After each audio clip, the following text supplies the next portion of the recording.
Okay, you just wrapped, I guess, a residency at the Sphere with Kenny Chesney. Yes. What was that like playing at the Sphere? Fascinatingly enough, on stage it was pretty normal. It from the stage perspective, I mean, you can see all the 3D, and we spent a lot of time on content. We did some content over here in my studio, and for like the show opener and some other things, and and then we rehearsed in Vegas for 2 weeks and worked on the content. Over those 2 weeks, I went to see Dead and Company twice. I highly recommend seeing them at the Sphere because they are the best band to see at the Sphere with the way the technology of the video works. It was fabulous. Highly recommend it. So, and then we did our residency, and like the first couple nights, you can't help but you're looking around and there's all this amazing stuff happening, but you start to settle in and you're playing a gig and you're on stage with your musician friends and you're playing a gig, and that's so it was for me, and also for the way his fan base is, where they were watching the video, but we've heard other people talk about the disconnect there, where you feel like they're watching the video more than they're watching the band. We didn't really have that. They stayed.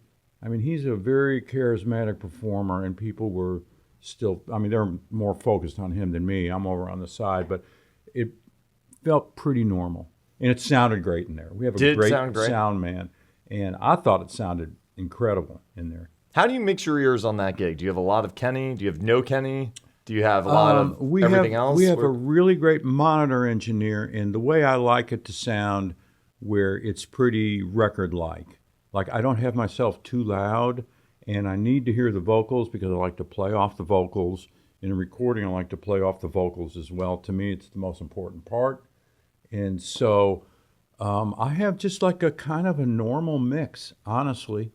Sometimes I have a little less bass, especially playing stadiums, because there's so much bass that comes up through the floor that I don't need a lot of bass or kick drum in my in ears, because there's so much in those big places. So those are sometimes, if you were to hear it like off stage, it'd probably be a little bit bass shy for those places. But in general, I mean, I've heard some other people's mixes where it's like all them. And for us, and we're kind of like, it's really like a country rock bar band is really what his band is. And so for me, I just want it to sound like the band sounds and hear what everybody's playing so I can interact. There's a lot of guitar solos. As you've seen the show, there's a lot of guitar in that show. So you want to be able to play off of everybody else. So yeah, I've got just a normal mix. So you go into rehearsals for 2 weeks in Vegas, prepping for the Sphere. Yeah. What is there to rehearse at this point? I'm sure there is a lot of stuff to rehearse, but are you figuring out parts? Are you just getting tight? What are you doing for 2 Well, weeks? first of all, Chesney and his crew and the video crew, they have been prepping for the Sphere since last fall. A lot of work went into it. And so the show we were doing at the Sphere was different than the show we would do in a stadium. And some of the video was tied to the songs. So they were fine tuning that. And they have this soundstage called LMG that's in Las Vegas. We rehearsed there, and they had a mini Sphere thing set up with the video and the surround sound, and so we could work things out. And also, we needed to be somewhere where our sound man, who is Robert Scoville, who was Tom Petty's sound man for the last 20 years, he really wanted to be in an environment where he could have the surround sound speakers set up before he got in the Sphere so he could figure it out. So some of it was for Scoville, some of it was for the band, definitely for the video people so they could tighten up and change things. The other thing is that one of the nice things about playing at the Sphere was that because of the medium in the video and the way it is, we did a different set list than we would normally do. And some of it was a little more adventurous, and some deeper cuts, some slower songs, which I thought was really, really great. So yeah.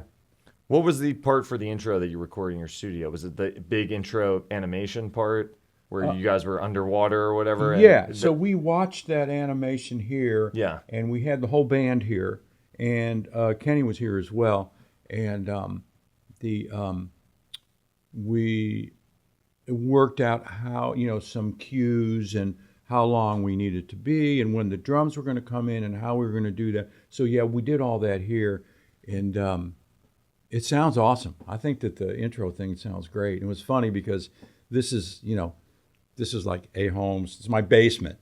And, he was going like, it sounds amazing in here. I said, yeah, it does, doesn't it? This is a good space you It got does here. sound good. Yeah. I've heard you say in interviews that you feel like sometimes you can actually play guitar louder in clubs than you can in stadiums, or maybe you can ride your amp louder.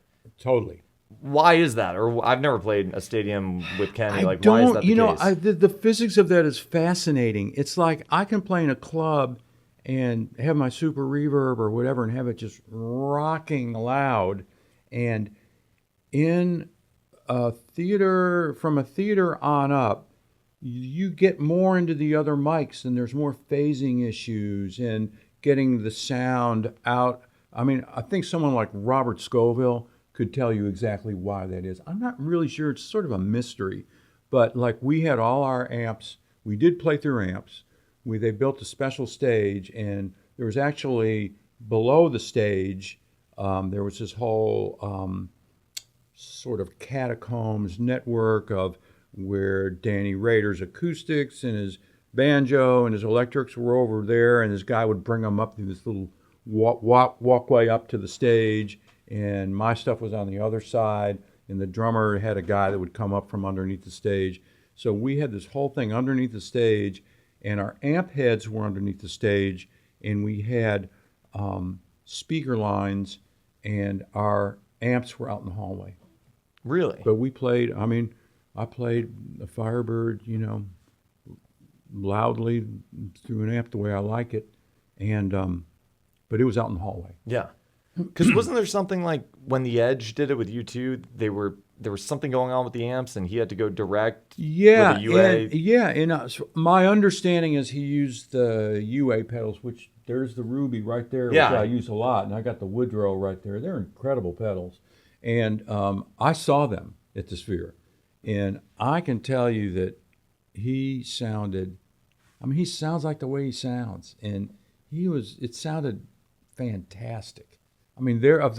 All the bands I've seen at the Sphere, I think that U2 had, as far as just the sonic quality, it was killer. So, but no one gave you any pushback about using real amps at the Sphere. They were like, let's do it. Bring I it was on. ready to play through one of those, the Ruby. Or I like the Woodrow a lot. Yeah. I like Fender Tweed amps. And but Robert Scoville said, well, I want to rock through amps. That's how I get my sound. So we had them.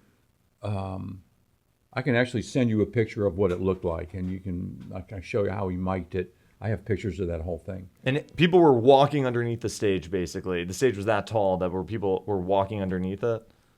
Yeah, they built a special stage for that. Yeah, so it was about a 7-foot overhang from the roof, and they had where the guy that runs the in-ears, and the whole thing was all this whole catacombs thing. It was pretty cool to see. So if we go back there, I'd love for you to come see it. I was so bummed that I missed it. It's a trip, and it was. But on stage, it's just, I felt to me like, I just playing the way I always do. Yeah. When you say it sounded great at the Sphere, how do you know from your ears, or did it just sound great in your ears, and that's how you know? It's weird, and you probably can speak into this. Even in clubs. Yeah. Or doing Wicked or whatever, you can tell when it sounds good in the house. You can just kind of feel it. You know what I mean? And also my friends that came to see it, and my wife when she came, and my kids, they said, Dad, it sounds amazing.